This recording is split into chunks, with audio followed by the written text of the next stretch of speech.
दिहल वरदान बारू तू, अपना मम्मी पापा के जान बारू तू। भगवान के दिहल वरदान बारू तू, अपना मम्मी पापा के जान बारू तू।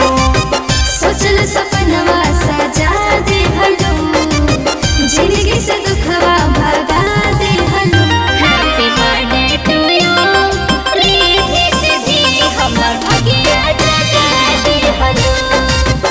Happy birthday to you, Riddhi Siddhi हमर भाग्य जगा दे हलो।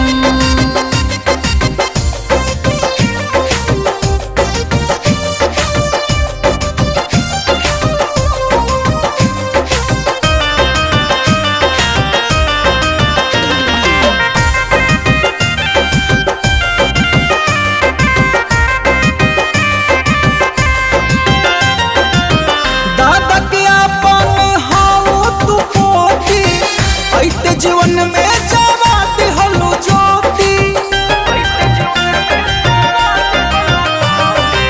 साहिब दादी के हो तू प्यारी, तोहे के बेटी हमर दीदी पुकारी। फैमिली में खुशियाँ जगा दी हलो, जिंदगी से दुखवा भगा दी हलो। Happy birthday to you, Riddhi Siddhi हमर भाग्य जगा दी हलो। Happy birthday to you, Riddhi Siddhi हमर भाग्य जगा दी हलो।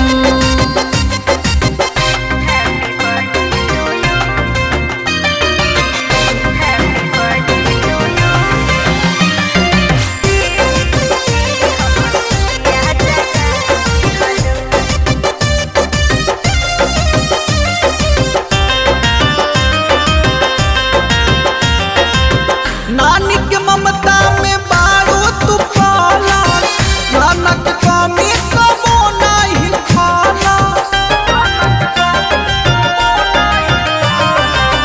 मौसा मौसी के प्यार तोहरा मिला, मामा के अंगना में फूल बड़ खिला।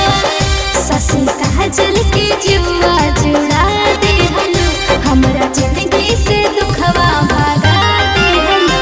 Happy birthday to you, Riddhi Siddhi हमर भाग्य जगा दी हलो। Happy birthday to you, Riddhi Siddhi हमर भाग्य जगा